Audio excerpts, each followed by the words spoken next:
It crawled on all fours to our scary deep woods story. If this story gave you goosebumps, hit subscribe and tell us what scared you the most in the comments.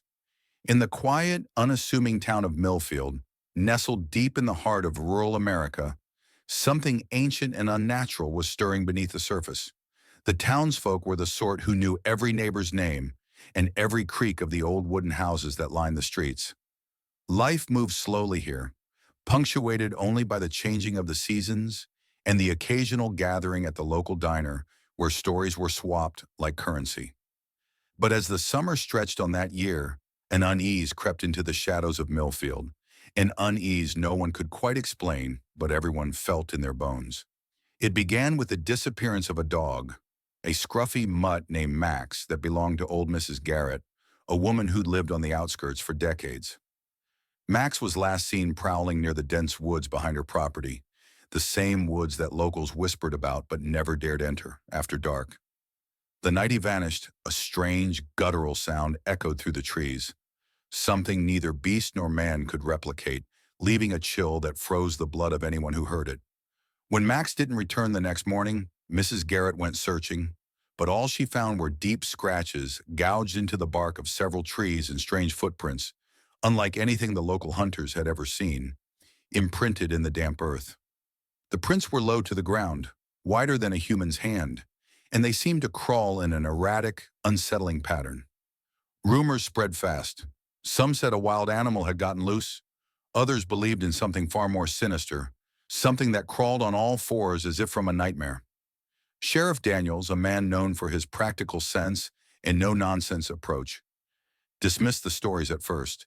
He chalked it up to a bear or a mountain lion displaced by the recent forest fires that had ravaged nearby hills. But when several children reported seeing a shadowy figure darting between trees near the schoolyard late one evening, his skepticism began to waver. The figure was described as humanoid, yet grotesquely distorted, moving with a speed and agility that defied explanation. The next day, Mrs. Garrett's neighbor found fresh scratches on his porch railing, deep gouges that looked clawed, but carried an almost deliberate pattern, as if the creature was marking its territory. With every new report, the townspeople grew more anxious, their daily lives punctuated by a creeping paranoia. People stopped going out after dusk, windows were shuttered early, and pets were kept inside or leashed tightly. But fear did not quell curiosity. A group of local teenagers, emboldened by the eerie mystery, decided to investigate the woods themselves. Led by Jake, the high school football captain with a reputation for bravery, the group ventured into the forest one Friday night armed with flashlights and a shaky sense of confidence. They laughed nervously at the tales, mocking the old legends of cryptids and spirits that their grandparents had whispered about. But as the dense canopy swallowed the weak beams of their flashlights, the forest seemed to close in around them, silence deepening to a deafening stillness. Minutes turned to hours as they pressed further, until they came upon a clearing where the moonlight revealed a horrifying sight. There, sprawled across the mossy ground, lay the remains of a deer, torn apart not by teeth but by something with long, sharp claws, dragging it in a way that suggested intelligence and malice. The smell of decay and raw blood filled the air, suffocating and thick. Suddenly, a low growl rumbled from the dark thicket beyond the clearing. The teenagers froze, their bravado dissolving into pure terror. Before they could react, a figure emerged, twisted and unnatural, crawling on all fours, its eyes glowing faintly red in the darkness. Its limbs were elongated, the skin a sickly pallor stretched tight over protruding bones. It moved with an eerie, jerking gait, almost animalistic, but with a cruel intelligence behind its gaze. The creature's snarling mouth revealed jagged teeth, and it let out a guttural hiss that sent chills down their spines. The teenagers scattered, running blindly through the forest, the creature chasing relentlessly behind.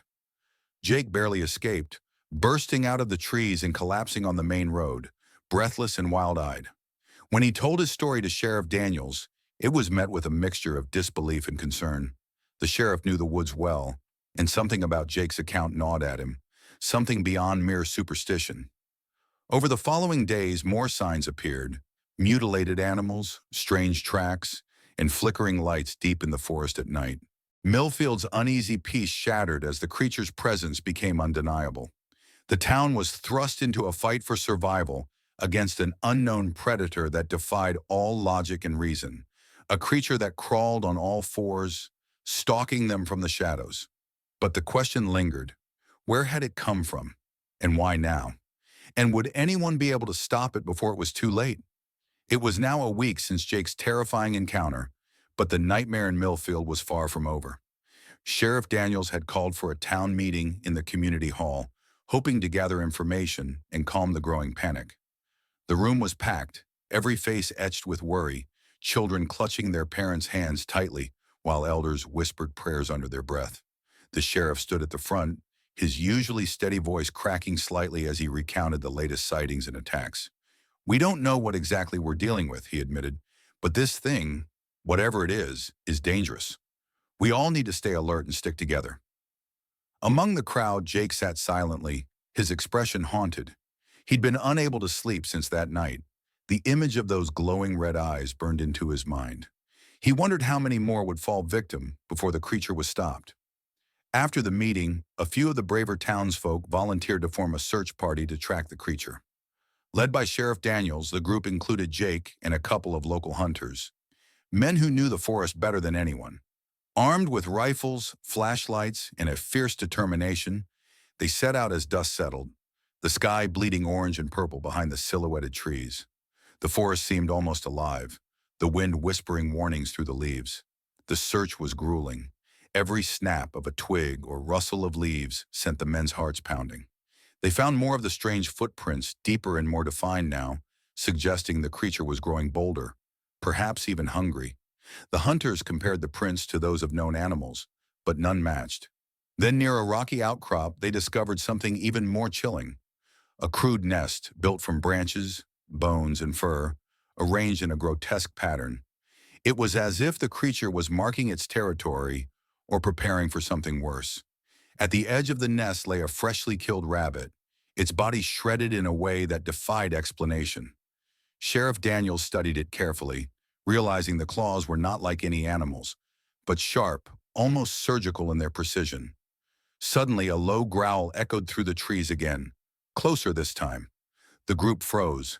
Out of the darkness, the creature appeared, faster and more terrifying than before. Its limbs moved with an unnatural fluidity, muscles rippling beneath mottled skin that seemed both wet and scaly. The creature's eyes locked onto the group with a savage intelligence, and it lunged. Bullets rang out, piercing flesh and tearing through the air. But the creature was too quick, dodging and weaving like a nightmare come alive. One of the hunters went down, a deep gash across his shoulder bleeding profusely. The creature hissed and retreated, disappearing into the forest as suddenly as it had appeared. The men regrouped, shaken but alive. "This isn't some animal," Jake said, voice trembling. "It's something else, something older." Back in town, rumors grew wilder. Some claimed the creature was a demon. Others whispered about a government experiment gone wrong. A few old-timers spoke of an ancient legend, a beast that once roamed these lands before settlers came, a creature banished deep into the earth, only to return now, hungry for vengeance. But no one had proof, just fear, and fear was spreading like wildfire. At night, people reported hearing scratching at windows, footsteps circling their homes, and distant howls that chilled the soul. Sleep became a luxury no one could afford. Jake found himself drawn to the forest despite the danger. He needed answers. With the help of his childhood friend Sarah, a budding biology student fascinated by cryptids and folklore, he began researching every story, every historical record of strange sightings in the area. Sarah believed the creature might be a mutated survivor of some forgotten species, something that adapted underground or in the darkest parts of the forest. Their investigation uncovered old journal entries from settlers describing encounters with a shadow beast that moved on all fours and vanished like smoke. More disturbingly, some entries hinted at rituals performed to keep the creature at bay. Rituals long forgotten. One night, armed with a camera and a notebook, Jake and Sarah ventured deeper into the woods, past the nest, into an area where the trees grew unnaturally twisted. The air grew thick, heavy with a metallic tang. Suddenly, the ground beneath them gave way, and they fell into a cavernous pit hidden by roots and moss. The pit was a labyrinth of tunnels, narrow and dark, with strange markings etched into the walls. Sarah's flashlight flickered over symbols that resembled claws and eyes, carved with an artistry that suggested an ancient culture. As they moved cautiously through the tunnels, faint whispers seemed to echo around them, though neither dared speak. Then a faint scratching came from deeper inside, growing louder and more frantic. They stopped, hearts pounding. From the darkness emerged a smaller, younger version of the creature, its eyes wide and curious, less menacing but no less unnatural. The creature tilted its head, observing them like a wary animal. Sarah instinctively reached out a hand, trying to communicate, but the creature recoiled and vanished into the shadows with a burst of speed. Jake and Sarah scrambled out of the pit, shaken but with new questions. Was this creature a lone predator or part of a hidden population? And what was the true origin of the beast that crawled on all fours? The answers seemed to lie buried deeper in the forest's secrets, but time was running out. The creature's attacks were increasing in frequency and brutality, and Millfield's survival depended on uncovering the truth before the darkness claimed them all. The days following Jake and Sarah's descent into the forest tunnels felt like a slow-burning nightmare. Millfield had descended into a state of uneasy calm, but the threat lurking in the shadows remained as real as ever. Sheriff Daniels doubled patrols around the perimeter, but no one was eager to venture beyond the edges of the town anymore. Jake and Sarah, however, were consumed by a mix of fear and determination, driven by the fragments of clues they had uncovered. The old carvings in the tunnels haunted their thoughts. Who had created them, and why? Sarah spent hours in the town's small library, poring over dusty archives, desperate to find a connection between the markings and local history. She discovered references to a secretive Native American tribe that once inhabited the region, the Wiyaka, known for their reverence of the natural world and mysterious rituals intended to guard against malevolent forces. The tribe's oral history spoke of a guardian spirit, a creature that protected the land but demanded respect, a being that moved on all fours, neither entirely animal nor human. Some elders believed the spirit was both protector and punisher, rewarding those who honored the earth and punishing those who defiled it. The more Sarah read, the more she suspected the creature terrorizing Millfield was tied to this ancient legend. That night, Jake lay awake, the moonlight casting eerie patterns on his bedroom walls. His mind replayed the creature's glowing eyes and the way it moved, sinister yet almost purposeful. A knock at the window startled him. He grabbed his flashlight, peering outside, but found nothing except the rustling trees. Then a shadow flickered at the edge of his vision, disappearing into the darkness. The next morning, Jake shared his experience with Sarah. They agreed that the creature was no ordinary animal. It had intelligence, possibly even a connection to the human world. They decided to return to the tunnels, this time better prepared. Equipped with climbing ropes, night vision goggles, and recording devices, they slipped away under the cover of twilight, the forest seeming to close around them like a living cage. As they ventured back into the labyrinth beneath the earth, their flashlight beams bounced off the carved symbols, now more visible in the artificial light. Some of the markings depicted a creature much like the one they had seen, crouched low on all fours, with elongated limbs and a grotesque, twisted face. The tunnels branched in all directions, and a faint, damp smell filled the air. Suddenly, distant echoes reached their ears. Soft growls and the skittering of claws against stone. They froze, hearts pounding, as a wet, heavy breath brushed past them in the darkness. Then out of the shadows the creature appeared again. This time it was larger, more terrifying. Its body a grotesque blend of muscle and sinew, with skin that glistened wetly in the flashlight beams. Its eyes locked onto Jake and Sarah, filled with a primal rage and ancient sorrow.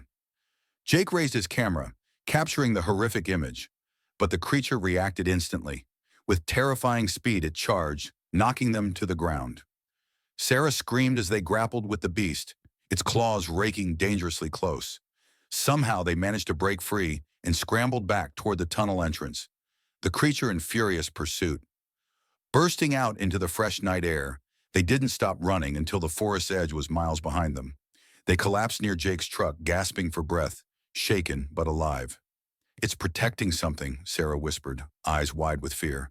"Something important down there." Days passed with no attacks, but the tension in Millfield only thickened. Rumors swirled that the creature's brood might be growing, that it had been wounded and would soon return stronger. Sheriff Daniels organized a town council meeting, debating whether to call in state authorities or try to handle the situation themselves. Meanwhile, Jake and Sarah's investigation took a dangerous turn. The local historical society revealed an old forgotten journal from the 1800s belonging to a settler named Elias Crawford. The journal described horrific encounters with a beast that walks like a man but snarls like a wolf, attacking livestock and disappearing into the woods. The final entries mentioned a desperate ritual to trap the creature underground, using iron talismans and ancient chants. But the last page was stained with dark blotches, the words nearly illegible. Jake and Sarah realized that the creature's attacks coincided with disturbances near an abandoned mine outside town, a place shrouded in superstition. The mine was rumored to be cursed, sealed off decades ago after several workers vanished mysteriously. Determined to uncover the truth, Jake, Sarah, and two trusted hunters planned a raid on the mine. They approached the rusted gate, flashlights scanning the darkness. As they stepped inside, the temperature dropped sharply, and the oppressive silence pressed down on them like a living thing. Deeper in the tunnels, strange echoes and scuttling noises unsettled their nerves. Suddenly, the walls seemed to close in, and a low, guttural growl resonated from the shadows. The creature appeared once more, but this time it was different, frantic, desperate, wounded. Its snarls turned into pained cries, and Jake noticed fresh blood on its limbs. The beast's eyes, however, betrayed something more. A silent plea. Was it trapped? Was it suffering? The hunters raised their weapons, but Jake hesitated, lowering his rifle. He reached out, voice steady but soft. "We're not here to hurt you." For a tense moment, the creature studied him, then backed away slowly into the darkness. The team followed cautiously, discovering an ancient chamber deep inside the mine. There they found remnants of ritualistic objects, iron talismans, bones arranged in patterns, and faded symbols matching those in the forest tunnels. It was clear that the creature was bound by forces older than anyone could imagine. But binding came at a cost. The creature's pain and fury were tied to the land's history, to the suffering of both humans and nature. Jake realized that defeating it with bullets wouldn't solve anything. To save Millfield, they would have to understand the creature's story and find a way to break the curse that trapped it in torment. Outside, the first rays of dawn began to pierce the sky. The battle between human fear and ancient power was far from over, and the secrets of the beast that crawled on all fours were only beginning to unravel. After their harrowing encounter in the mine, Jake, Sarah, and the two hunters, Mark and Lisa, emerged into the cold morning air, exhaustion weighing heavy on their bodies, but adrenaline still sharp in their veins. The creature's cryptic behavior had left them shaken and more confused than ever. It was wounded, yes, but its desperate cries had been unmistakably human in their sorrow. That night, back in Millfield, the town was restless. The shadows seemed to lengthen unnaturally, and whispers of the beast's curse spread like wildfire. Sarah, unable to shake the nagging feeling that the key to the whole mystery was hidden in the past, dove deeper into research. She contacted a professor of Native American folklore at a nearby university, Dr. Elena Martinez, who had published work on tribal myths in the Midwest. Dr. Martinez's insights revealed a darker side to the Wiyaka legends. According to oral tradition, the guardian spirit called Neol, meaning the Watcher, was once a revered protector who maintained balance between the natural and human worlds. But over centuries, with the arrival of settlers and the destruction of the land, Neol's spirit had been corrupted, transforming into a vengeful force, punishing anyone who trespassed. Sarah's phone buzzed late one evening as Dr. Martinez sent her scanned pages from rare manuscripts. One passage stood out, a ritual meant to cleanse the land and release the guardian from its torment. But it required rare components, sacred herbs, an iron talisman, and the blood of one willing to confront the spirit face to face. Jake and Sarah felt the weight of responsibility crushing down on them. They realized this was no longer a hunt, but a desperate attempt at salvation. Meanwhile, strange occurrences escalated across Millfield. Livestock were found mutilated beyond recognition. Eerie footprints appeared near homes. The town's power flickered unpredictably. People whispered of shadows watching them. Voices carried on the wind calling their names. Sheriff Daniels, once skeptical, now feared losing control of his town. The pressure mounted to do something drastic. One evening, Jake returned to the mine alone. He needed answers, or at least a place to start. Inside, the air was thick with an ancient presence, the silence broken only by his footsteps echoing off damp stone walls. As he ventured deeper, a chilling sensation crept over him, as if unseen eyes were tracking his every move. Suddenly, the creature appeared, no longer snarling, but almost pleading. Jake felt a rush of conflicting emotions: fear, pity, and an odd familiarity. The creature's gaze locked onto his, and for a brief moment, he saw a flicker of humanity buried deep beneath the monstrous exterior. It hissed softly, then retreated into a narrow passage Jake hadn't explored before. Heart pounding, he followed. The passage led to a hidden chamber adorned with faded murals depicting a figure, half man, half beast, surrounded by symbols of protection and sacrifice. On the floor lay a tattered book, its pages yellowed with age, inscribed with a language Jake couldn't read. But among the symbols was a sketch of the ritual Sarah had described. Returning with the book, Jake and Sarah realized that to free Neol, they had to perform the ritual exactly as prescribed. But the blood sacrifice remained a haunting question. Who would risk their life to confront the spirit? The town's unease grew, culminating in a chilling event one foggy night. Lisa disappeared without a trace after investigating strange noises near the old churchyard. Mark's frantic search turned up only claw marks on the stone walls and a faint, guttural growl echoing in the distance. Panic surged through the community. With the authorities overwhelmed and frightened, Jake and Sarah prepared for the ritual themselves.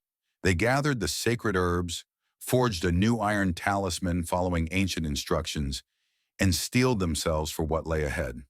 On the night of the ritual, beneath a blood-red moon, they returned to the forest's edge where the tunnels yawned like an open wound.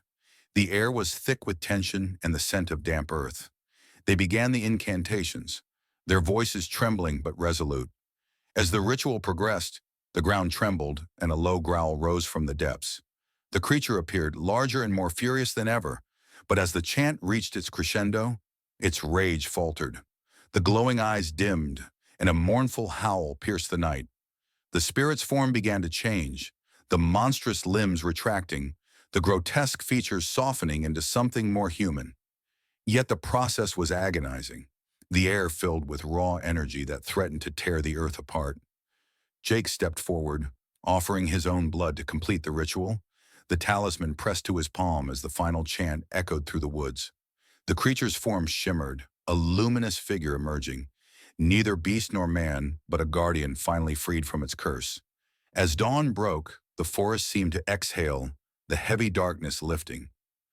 Millfield awoke to a quiet that felt like a promise of peace, but the scars of what had transpired lingered in the hearts of those who had faced the terror beneath the earth. Jake and Sarah knew that some mysteries never truly end, but that night they had won a fragile victory, a moment of light born from the shadows that crawled on all fours. The dawn after the ritual brought a deceptive calm to Millfield. The usual morning mist hovered over the sleepy town, curling around the abandoned barns and the dense forest like a silent shroud. Jake and Sarah, physically drained but mentally restless, knew that their ordeal was far from over. The creature, the spirit of Neol, had been freed from its monstrous curse, but the impact on the town and its people was just beginning to surface. Sheriff Daniels held an emergency town meeting in the small aging community center. The room was packed with anxious faces, farmers, shopkeepers, teachers, and families, all desperate for answers and reassurance. Yet the sheriff's grim expression betrayed his uncertainty. "We've faced something no one here has ever seen," he said, his voice low and steady. "And while that ritual may have stopped the attacks, it doesn't mean the danger is gone. We have to stay vigilant." Whispers rippled through the crowd. Some blamed Jake and Sarah for stirring trouble. Others saw them as heroes who had stared into the darkness. That night, as the town settled uneasily, Sarah returned to the research she had been compiling, determined to understand more about Neol's origins. The deeper she delved, the clearer it became that the spirit was more than just a local legend. Ancient tribes had spoken of it as a gatekeeper between worlds, a being tasked with protecting sacred land from desecration by outsiders. Over the decades, human greed and neglect had twisted its role, turning protector into predator. But what if the spirit's true purpose was yet to be fulfilled? Meanwhile, Jake felt an unshakable urge to return to the forest where the ritual had taken place. Alone, under the faint glow of the moon, he ventured back into the woods. The trees, thick and gnarled, seemed to close around him as he pushed deeper, the silence interrupted only by the crunch of dead leaves beneath his boots. Suddenly, a rustling sound from the shadows made him freeze. From behind a fallen log emerged a figure, not human, yet not entirely beast. Its eyes gleamed with intelligence and sorrow. It was Neol, but now transformed, a spectral guardian, neither friend nor foe. The spirit communicated not with words but emotions, flooding Jake's mind with visions of the past, the harmony between humans and nature, the betrayal by settlers who destroyed sacred lands, and the curse born of pain and rage. Jake understood that the ritual had freed Neol from its monstrous form, but not from its burden. It was still bound to protect the land, but now it needed allies, humans who respected its purpose.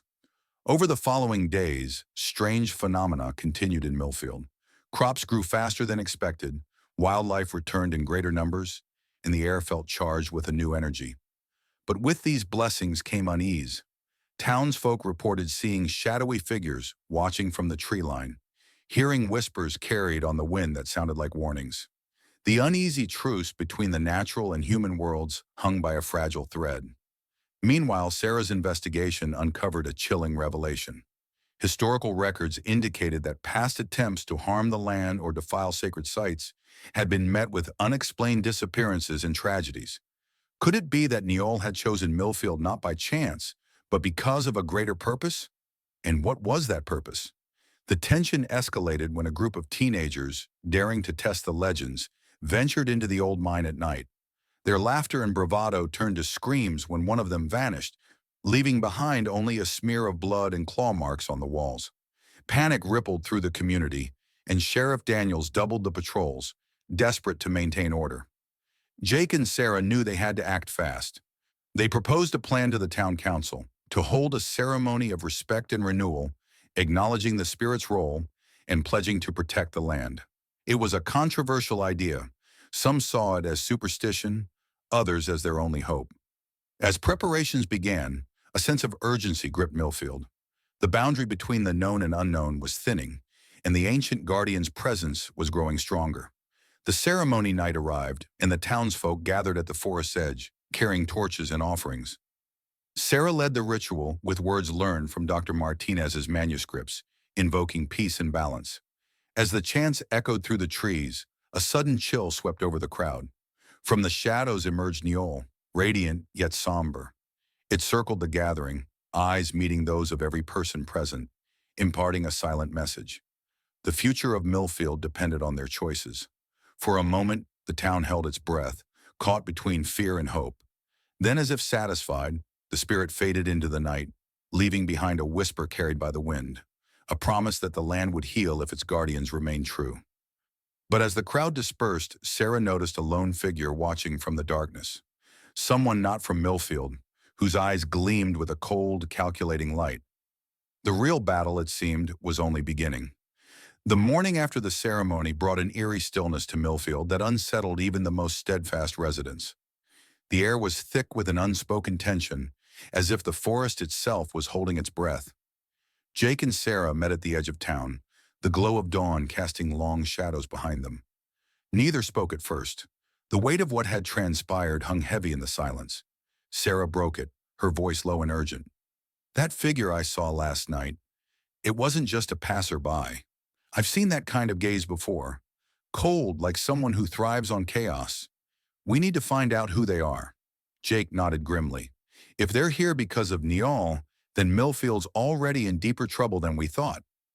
Their investigation led them to the old train station on the outskirts, a place long abandoned but recently disturbed. Footprints crisscrossed the muddy ground, and remnants of campfires hinted at a group operating in the shadows. Inside the station's crumbling walls, Jake found scraps of paper covered in cryptic symbols, runes that matched those Sarah had seen in the ancient manuscripts. Someone was trying to harness the spirit's power for their own ends. Meanwhile, the townspeople grew restless. Reports of missing livestock, eerie howls echoing through the night, and shadowy figures glimpsed between the trees stirred fear and suspicion. At the local diner, conversations buzzed with whispered theories, accusations flying between neighbors over who might be responsible. Sheriff Daniels struggled to keep control, his authority undermined by the growing panic. One evening, as Jake and Sarah combed through the library's archives, they stumbled upon a chilling passage hidden within a forgotten journal belonging to a 19th century settler. The entry detailed a secret society, the Order of the Hollow Oak, dedicated to controlling the supernatural forces within the region. The journal hinted that this group had attempted to bind Niall's spirit centuries ago, leading to the curse that had haunted Millfield ever since. Realizing the stakes were higher than they'd imagined, Jake and Sarah decided to confront the Order directly. Tracking down their modern-day members proved difficult. They operated in secrecy, their influence woven through the town's fabric. Using a combination of old contacts and Sarah's keen research skills, they uncovered a hidden meeting place beneath the town's oldest church, a crypt lined with ancient stone and flickering candles. Inside, figures cloaked in dark robes chanted in a language that sent chills down their spines. The Order's leader, a tall man with piercing eyes and an unsettling calm, revealed their plan: to fully awaken Niall's power and bend it to their will, controlling the land and the people for generations to come. Jake and Sarah's presence was a shock to the group, and a tense standoff ensued. They barely escaped with their lives, chased through twisting alleyways and dense woods, the sound of heavy footsteps and guttural growls closing in. Back in town, the tension escalated further. The missing teenagers from the mine had returned, but they were changed. Their eyes were vacant, their voices low and monotone. They spoke of a presence in the dark, a creature that crawled on all fours, watching and waiting. As the town grappled with this new horror, Sarah uncovered a crucial piece of the puzzle, a ritual buried deep in the Order's texts that could sever the spirit's connection to the physical world, but only if performed with true understanding and sacrifice. Time was running out. The Order's influence was spreading, and Niall's unrest was growing more violent. Strange earthquakes shook the area, fissures opening in the earth as if the land itself was tearing apart. Jake and Sarah prepared for a desperate final confrontation, knowing that failure would doom Millfield to a nightmare without end. On a storm-lashed night, they returned to the forest clearing where the first ritual had taken place. The wind howled like a banshee, and lightning fractured the sky. As they began the incantation, shadows twisted into monstrous forms, and Niall appeared, its eyes blazing with fury and sorrow.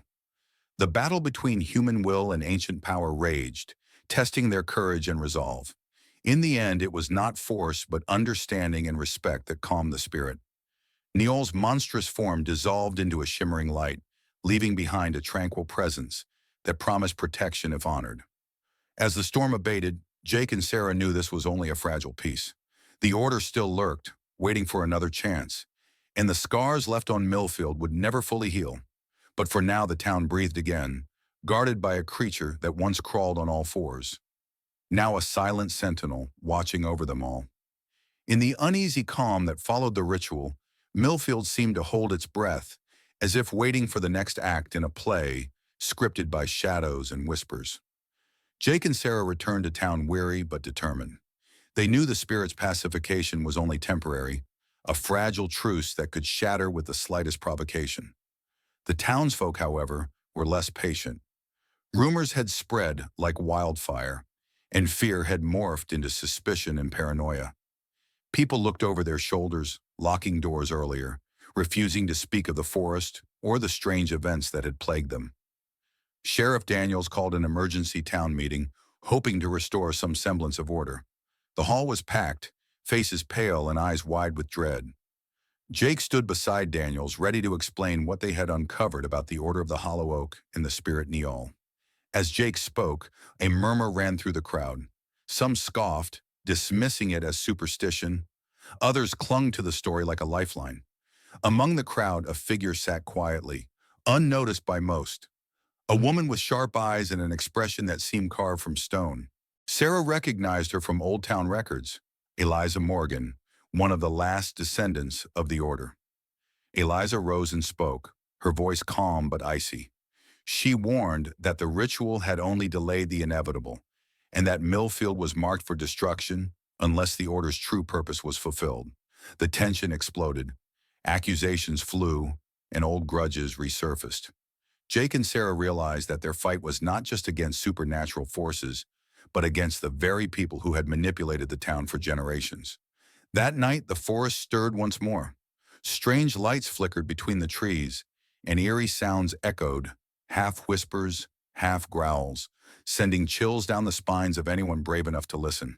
Jake and Sarah, driven by a mixture of dread and resolve, returned to the edge of the woods, where they found fresh claw marks on ancient oaks and the unmistakable scent of something not quite human. Deeper in the forest, they discovered a hidden cave entrance, partially concealed by vines and shadows. Inside, the walls were covered with more runes and cryptic drawings, depictions of a creature that crawled on all fours, with eyes like burning embers and limbs twisted by agony and rage. It was clear that Niall was more than just a spirit. It was a living curse bound to the land, feeding off fear and pain. As Jake and Sarah explored the cave, they stumbled upon a disturbing sight: remnants of recent sacrifices, bones, torn clothing, and symbols drawn in blood. The air was thick with menace. Suddenly, the ground trembled, and a guttural growl filled the cavern. From the darkness, Niall's monstrous form emerged, more terrifying and vivid than before, its limbs elongated and eyes glowing with a malevolent intelligence. The creature lunged, and Jake barely dodged, pulling Sarah behind him. They realized that the spirit was no longer willing to be contained or bargained with. It hungered for chaos, for the chance to reclaim its full power and spread terror beyond Millfield. Back in town, Eliza Morgan made her move. She gathered a secret faction of Order loyalists, determined to complete the ancient rites that would supposedly grant control over Niall. Jake and Sarah faced a terrifying choice: stop the Order and risk unleashing the spirit's wrath, or allow the ritual and hope to control the uncontrollable. The clock ticked toward a midnight convergence, the only time the ritual could be performed. In a desperate bid, Jake and Sarah enlisted the help of some townsfolk who still believed in their cause. They prepared countermeasures, blending old knowledge with modern tactics. As the ritual commenced beneath the church crypt, the town plunged into darkness. The wind howled like a living thing, and the ground cracked open, swallowing streets and homes. Niall appeared again, its form shifting between the monstrous and something almost human, its voice a low growl of rage and sorrow. The battle that followed was both physical and spiritual, with Jake and Sarah fighting through waves of possessed townspeople, spectral illusions, and the crushing weight of ancient magic. In the climax, Sarah sacrificed a part of herself, binding her life force to the spirit in a risky gambit to contain it. The ritual's power shattered the Order's control, but at great cost. The forest fell silent once more, but Sarah was changed, her eyes flickering with the faint glow of Niall's presence. Jake held her, torn between hope and fear. The townsfolk emerged cautiously from hiding, their world forever altered by the events that had unfolded.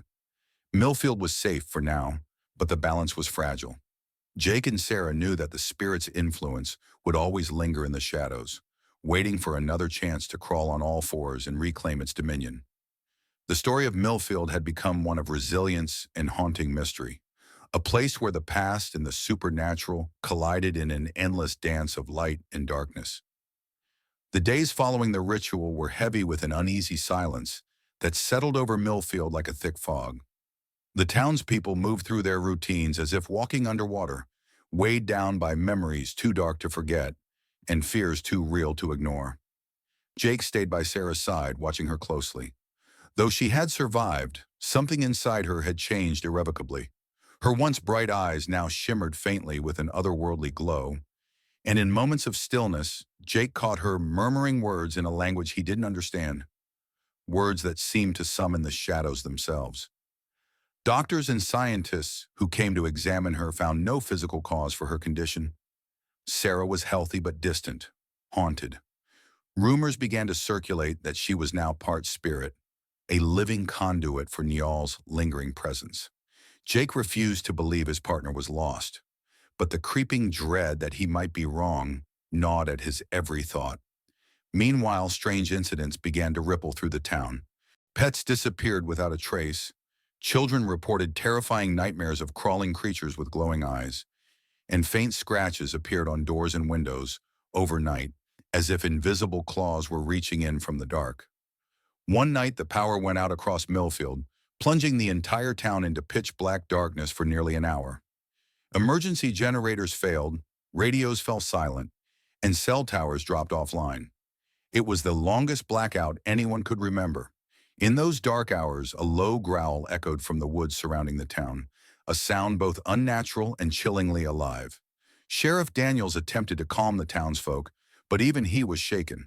His once resolute voice faltered as more people came forward with tales of shadowy figures lurking just beyond sight, watching, waiting. Jake and Sarah decided they could no longer wait for answers to come to them. Sarah's cryptic mutterings during restless nights led Jake to search through old town archives, hoping to find clues and forgotten records about Niall and the Order of the Hollow Oak.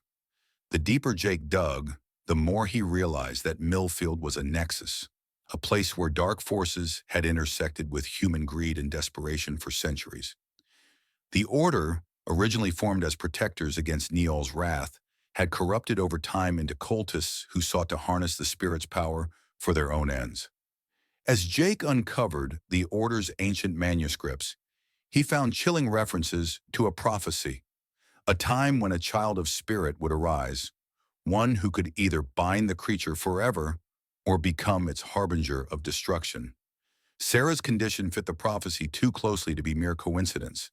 Driven by desperation, Jake reached out to Eliza Morgan, hoping to bridge the gap between old and new, between fear and understanding.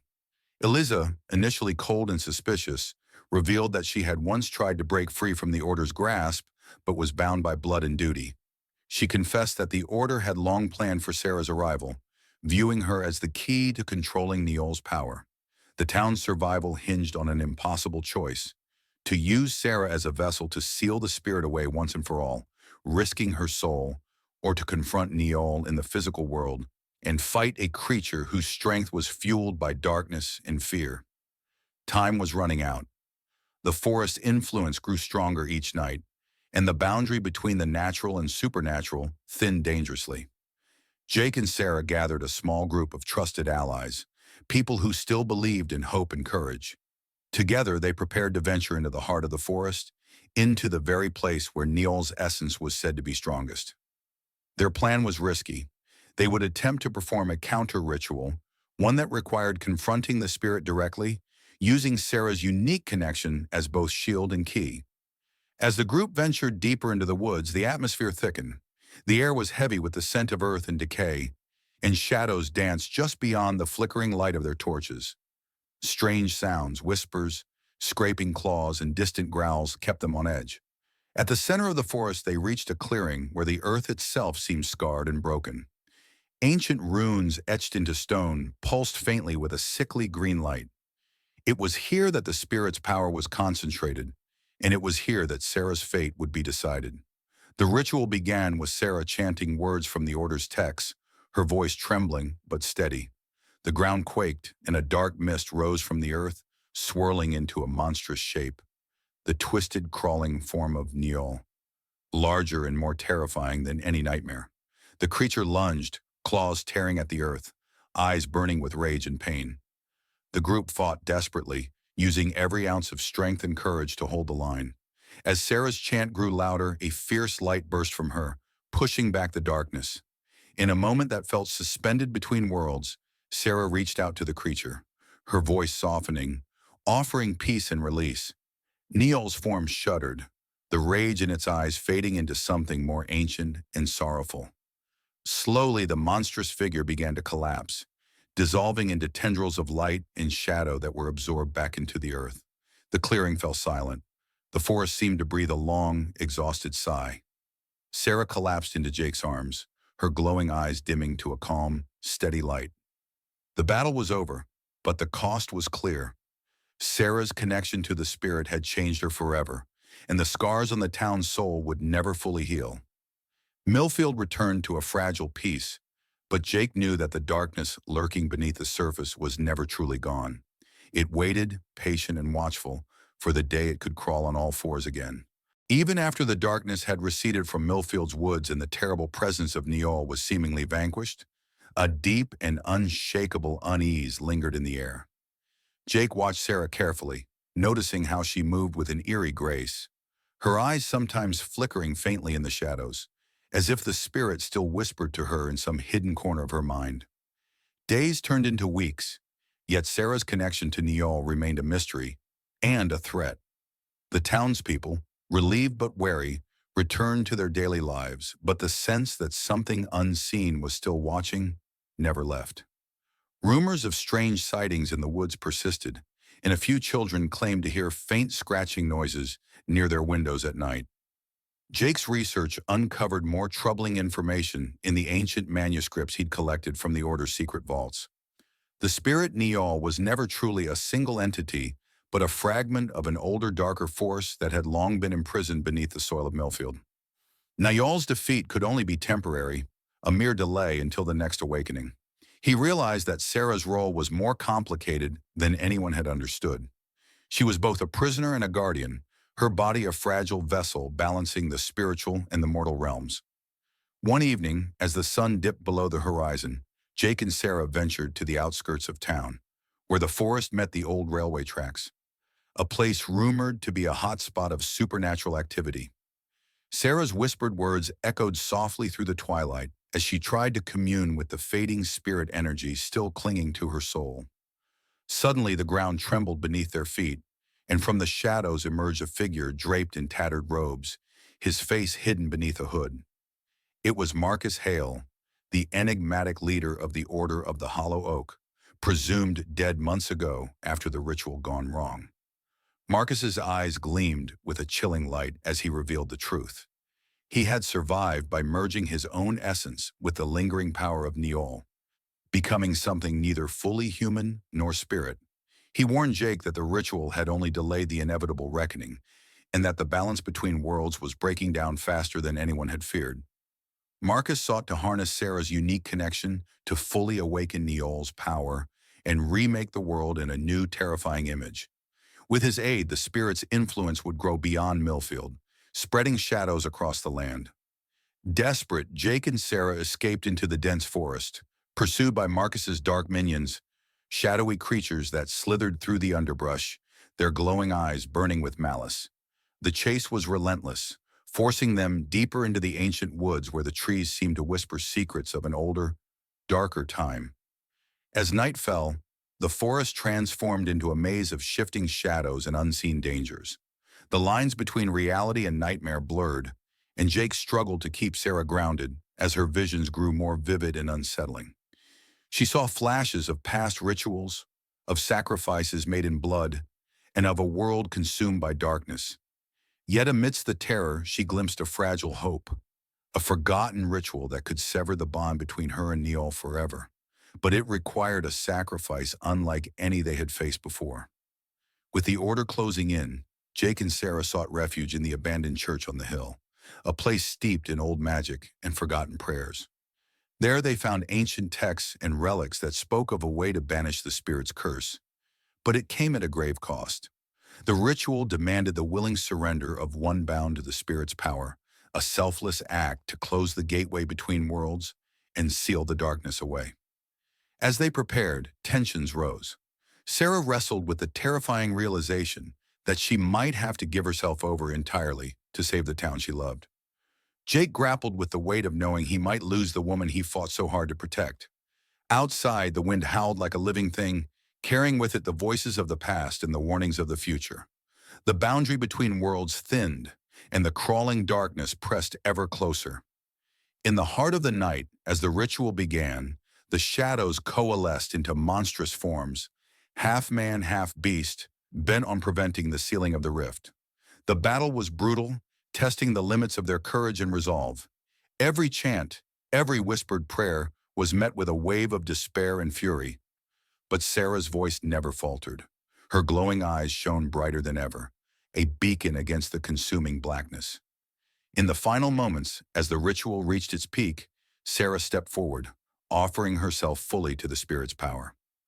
The forest trembled, and the dark creatures shrieked, dissolving into the night as the gateway slammed shut.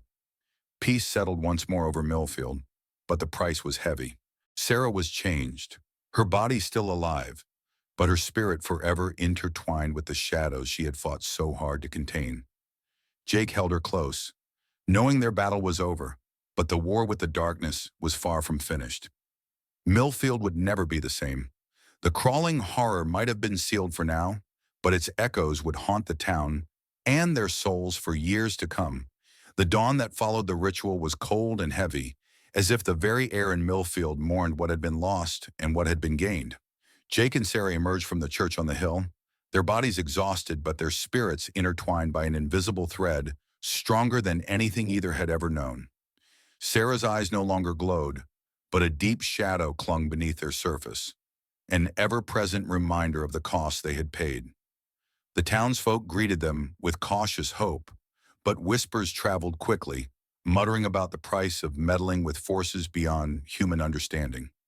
Jake knew that Sarah's transformation was far from complete, and the spirit's curse still pulsed within her veins like a dark heartbeat. That night, as the town settled uneasily, Jake sat by Sarah's side in their small, weather-worn home at the edge of the woods. She remained silent, staring out into the moonlit forest, her thoughts veiled and unreachable.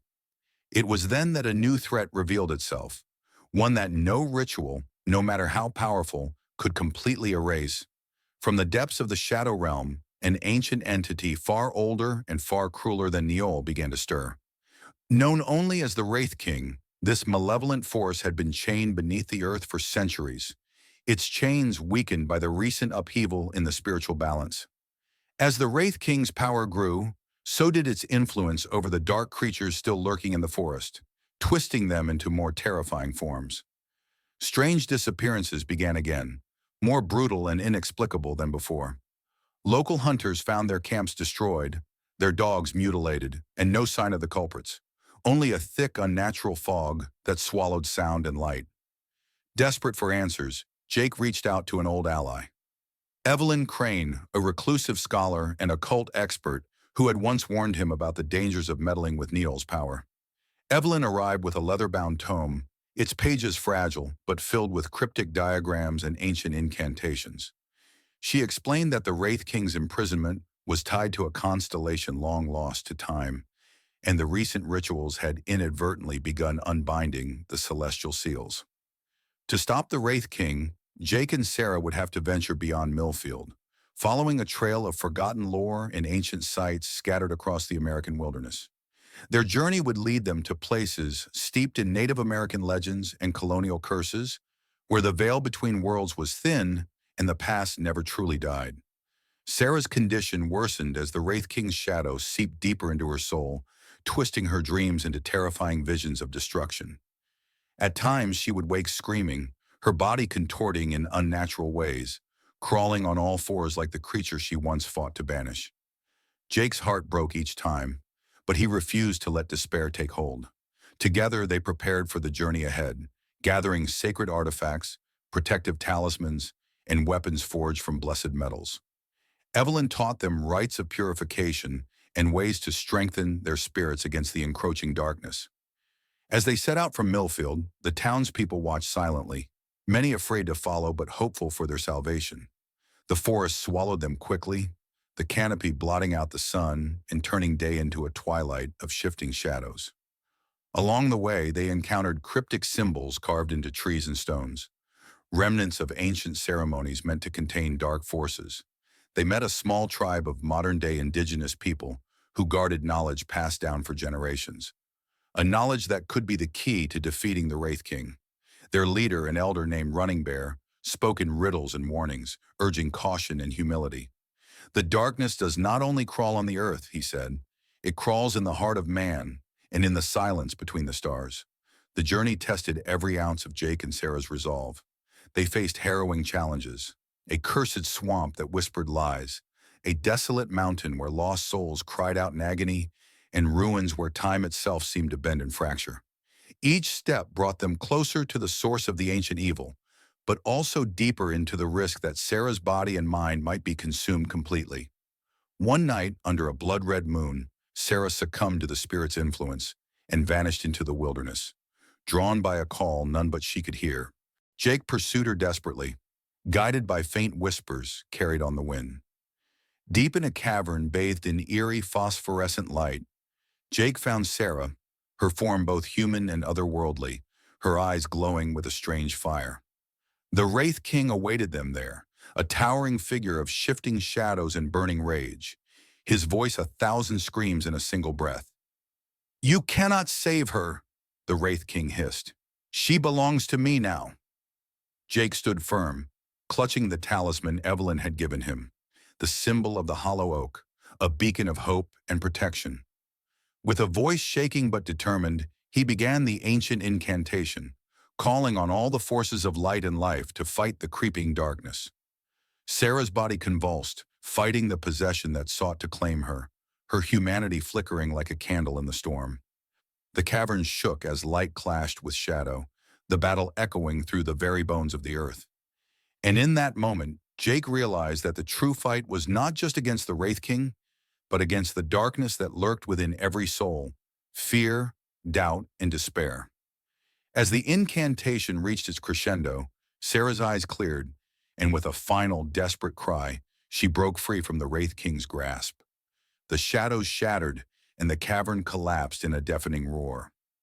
Crawling out of the ruins, battered but alive, Jake and Sarah knew the road ahead was still fraught with peril. The Wraith King was weakened, but not destroyed. The ancient evil slumbered, waiting for the moment to rise again.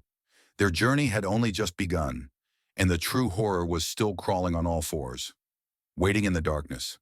The collapse of the cavern marked only a temporary victory, a fragile reprieve in a war that stretched beyond time and reason. Jake and Sarah, weary and scarred, found themselves wandering through a dense thicket on the outskirts of the cursed mountains.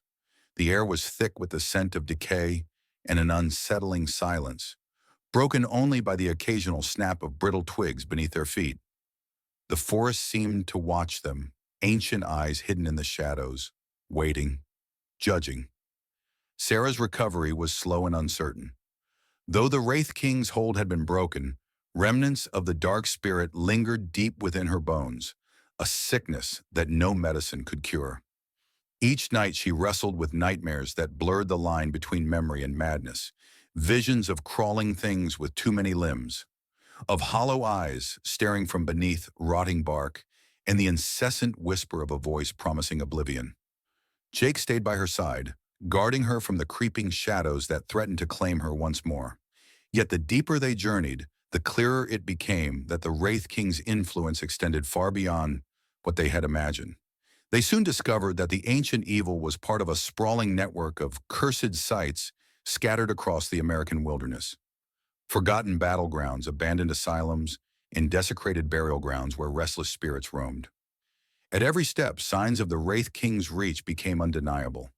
In a forgotten town, its streets empty and buildings crumbling, Jake found symbols carved into doorframes, twisted spirals and claw marks that pulsed faintly with an unholy energy.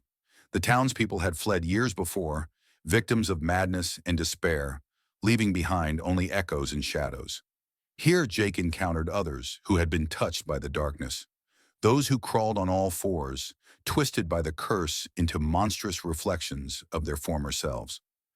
They were victims and warnings, their eyes hollow, their movements erratic, caught between worlds. One such figure, a young woman named Lily, recognized Sarah and spoke in riddles about a place called the Hollow, a nexus where the boundary between the living and the dead was thinnest. It was here, Lily claimed, that the Wraith King's power was rooted, and only by confronting it there could the curse be ended. Armed with this grim knowledge, Jake and Sarah pressed on, guided by a map drawn in trembling hands and ink stained with blood.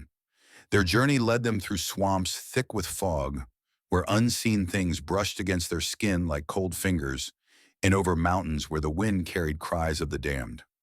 At one point, they were forced to take refuge in an old church, its walls adorned with faded paintings depicting angels battling serpents, an eerie parallel to their own struggle. Evelyn rejoined them here, her eyes dark with worry and exhaustion. She brought with her new tomes and artifacts, claiming to have uncovered fragments of a prophecy that spoke of a crawling hour when the Wraith King's power would peak and the darkness would swallow all light. The date was close and time was running out. They prepared for a final confrontation, fortifying themselves with ritual chants, protective wards, and weapons blessed in ancient rites. Sarah, though frail, insisted on joining the battle.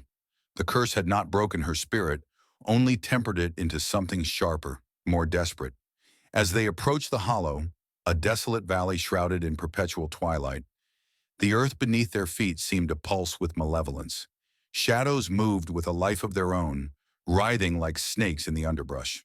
The Wraith King awaited them, his form larger and more terrifying than before, eyes burning with ancient hatred and hunger. The battle that followed was a nightmare made flesh.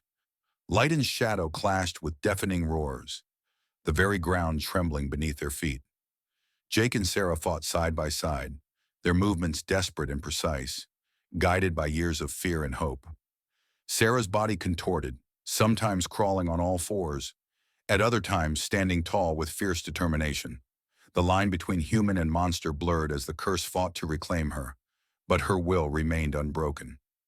In the final moments, Jake sacrificed a part of his own soul to bind the Wraith King once more, chanting the ancient incantations that had saved Sarah before. The entity was sealed away, locked in a prison of light and shadow beneath the earth. Exhausted and broken, Jake and Sarah emerged from the hollow as dawn broke, the first true sunlight in weeks bathing the land in warmth and hope. The curse was lifted, or so they believed. But as they looked into each other's eyes, both knew that darkness never truly dies. It only waits, crawling quietly in the shadows, ready to rise again. The morning light that spilled over the valley of the hollow brought a deceptive calm. Jake and Sarah, both drained and haunted by the battle's toll, could feel the weight of what they had faced, but also an unsettling certainty that the darkness they had locked away was only one fragment of a far larger evil. As they trekked away from the hollow, their bodies aching and spirits fraying, the forest seemed to watch them with renewed intensity. The trees whispered warnings in the breeze, and shadows flickered just beyond the edge of vision, elusive but ever-present. Their return to civilization was a gauntlet of unease. The once thriving towns they passed through were ghostly shells, overtaken by rot and neglect. The few remaining inhabitants eyed them with suspicion, their faces pale, eyes sunken, as if the very air had leached the life from their souls. Rumors followed Jake and Sarah like a dark cloud. Whispers of the cursed ones, the crawlers, those who walked on all fours in the dead of night, spreading madness and death. Evelyn, who had joined them again after their brief respite, warned that the sealing of the Wraith King had triggered a ripple through the veil between worlds. The barrier separating the living from the dead had thinned dangerously, allowing other entities to stir, creatures far more ancient and insidious. Their enemy was no longer a single spirit, but a nexus of darkness threatening to unravel reality itself. That night, as they camped beneath a sickly moon, Sarah's nightmares returned with ferocity. Her dreams were no longer just visions. They were warnings, echoes of places yet to come and things yet to be faced. She saw a figure crawling through shadows, its limbs twisted and elongated, eyes glowing with malevolent intelligence. It whispered secrets of a forgotten ritual, one that could either seal the darkness forever or doom them all. Jake woke to find her convulsing, her body contorted in a way that mimicked the nightmare's creature. The curse pulsed within her still, fighting to reclaim control. Panic surged through him, but Evelyn soothed his fears with words of an ancient manuscript she had uncovered. The ritual Sarah had dreamed of was known as the Binding of the First Crawlers, a rite performed centuries ago by a secret order who had battled the primordial darkness. It required gathering relics scattered across the country, each infused with the essence of the ancient warriors who had fought before. Thus began a desperate quest across the United States, a pilgrimage into places where the veil was thin and the dark crawl began. Their first destination was an abandoned mining town in West Virginia, its tunnels now home to shadows that moved independently of light. Inside the mines, Jake, Sarah, and Evelyn faced horrors born from the earth itself. Creatures with too many legs and eyes crawling in grotesque patterns, remnants of the curse's earliest victims. The darkness was cunning and relentless, attacking their minds as much as their bodies. Sarah's condition worsened, her human will clashing with the creeping curse that sought to transform her completely. At times, she would slip into the creature's form involuntarily, crawling on all fours, emitting guttural sounds that chilled Jake's heart. Yet in the moments of lucidity, her determination burned brighter than ever, and she helped guide them deeper into the tunnels toward the first relic, the Heartstone, a gem said to contain the essence of the original warrior's courage. The retrieval was perilous. The mines shifted as if alive, corridors rearranging and closing behind them, trapping them in a labyrinth of bone and shadow. They lost Evelyn temporarily, her screams echoing through the stone as she was dragged into darkness. But she emerged later, bloodied but alive, clutching the Heartstone. Exhausted and battered, the group barely escaped the mines as the entrance collapsed in a roar of rock and dust, sealing the crawling horrors within once more. Yet with the Heartstone in hand, their journey was only beginning. The next relic awaited in the deserts of Arizona, a place scorched and desolate, where the sands hid secrets older than time. The desert was no refuge. It was a crucible, testing their will and forcing them to confront not only the physical threats of the creeping darkness, but also the demons within themselves. Jake's Pass, a history marked by loss and guilt, haunted him as sharply as the shifting dunes.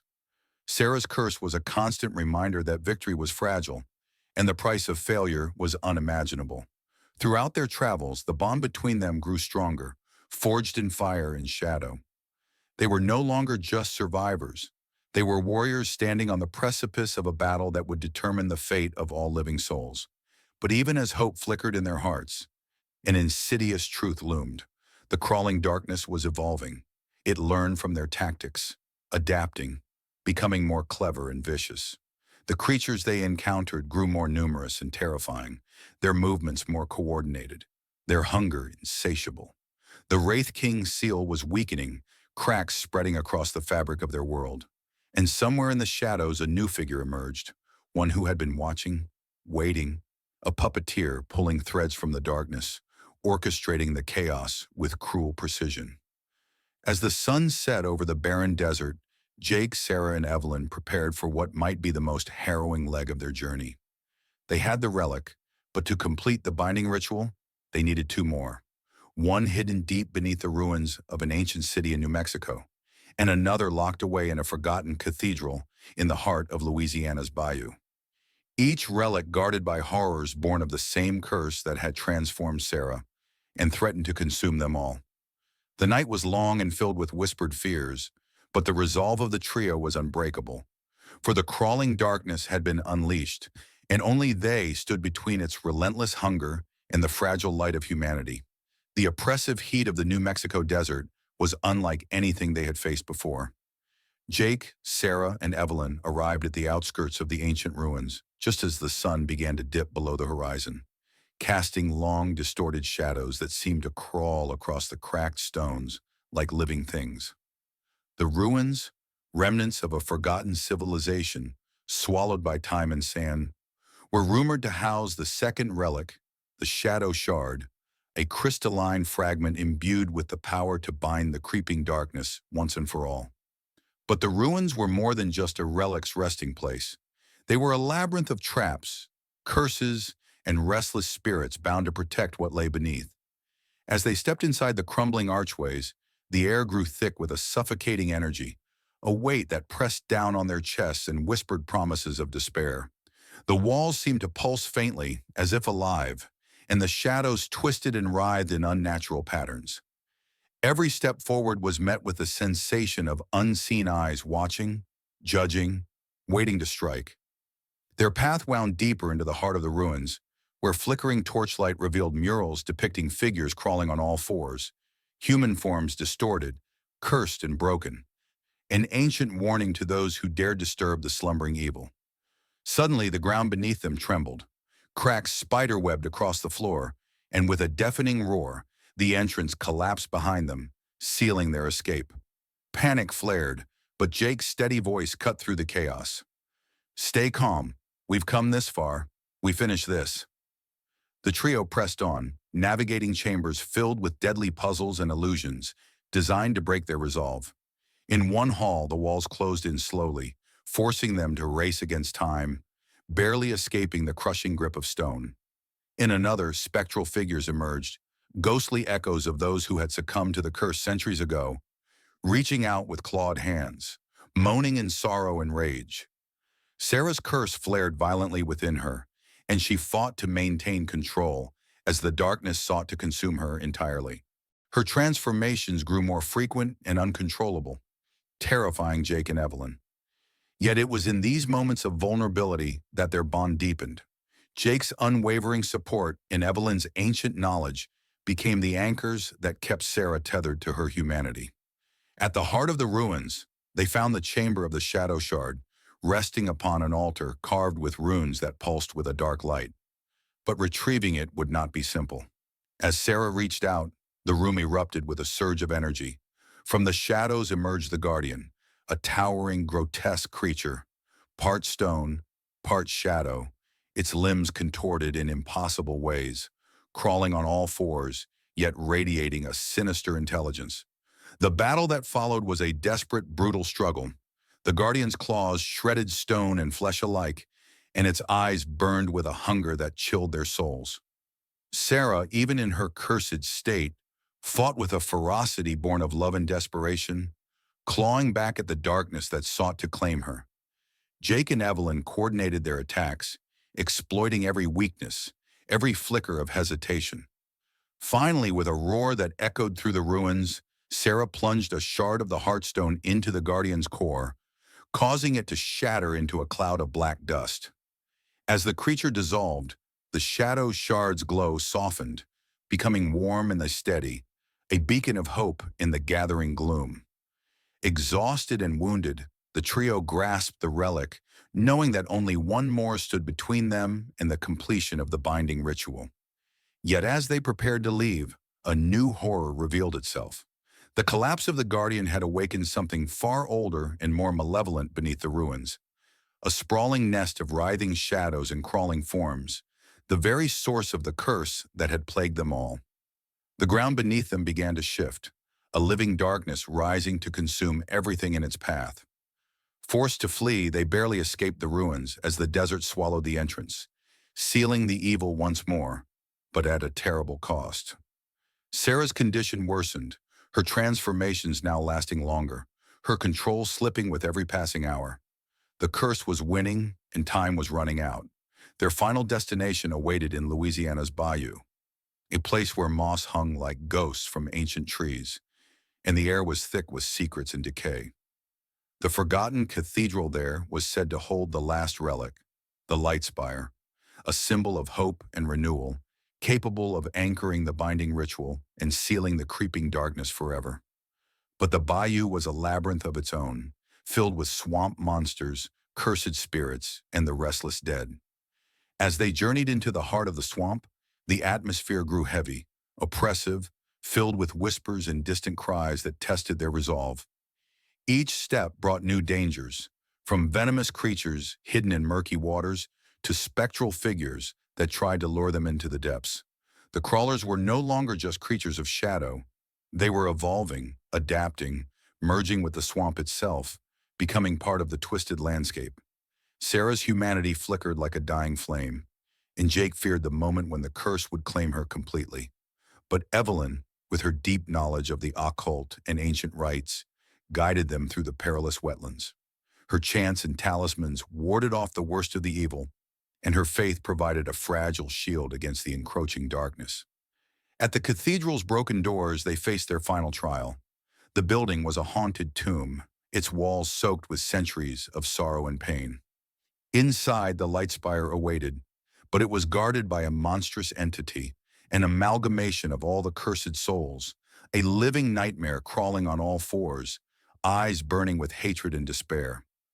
The battle was a crescendo of all their fears and hopes. Sarah, embracing the last shards of her humanity, led the charge, confronting the entity not just with weapons, but with the fierce love and strength that had carried her through. Jake and Evelyn fought by her side, their determination unyielding. The light spire pulsed with radiant energy, a beacon against the darkness. And when Sarah placed the shadow shard and heartstone alongside it, a brilliant light exploded through the cathedral, shattering the curse and banishing the creeping darkness. But victory came at a price. Sarah collapsed, her body free from the curse, but fragile and broken. The darkness had left scars deeper than the physical, and the world was forever changed by their ordeal. Yet as dawn broke over the bayou, hope returned. The curse had been sealed, the creeping shadows banished back to the void from which they came. Jake, Sarah, and Evelyn stood together, battered but unbroken, ready to face whatever new shadows the future might bring. For the darkness was never truly gone. It only waits, patient and hungry, for the moment to crawl back on all fours. The first light of dawn filtered through the dense bayou fog, casting pale gold across the water and moss-draped cypress trees. Jake sat beside Sarah, whose pale face reflected the long, hard battle they had fought. Her breathing was steady now, free from the violent shifts and agonizing transformations that had once gripped her. But the toll on her was undeniable. Evelyn knelt nearby, quietly chanting an ancient blessing to fortify the fragile peace they had won. The cathedral, now cleansed and radiant, stood as a solemn monument to their sacrifice. The light spire, nestled on the altar, glowed softly, a beacon anchoring the curse deep beneath the earth, locked away for eternity. Around them, the bayou was eerily still, as if holding its breath, a silent witness to the final defeat of the darkness that had crawled on all fours to torment the innocent. For weeks, the creeping shadow had tightened its grip on their world, twisting bodies, haunting dreams, and corrupting the very land itself. But now, after endless trials, sacrifice, and heartache, it was finished. Sarah's eyes fluttered open, a faint smile breaking across her lips. She reached for Jake's hand, the warmth and humanity shining through despite the scars. "We did it," she whispered, voice weak but full of hope. Jake squeezed her hand gently, tears glistening in his eyes. "You saved us all."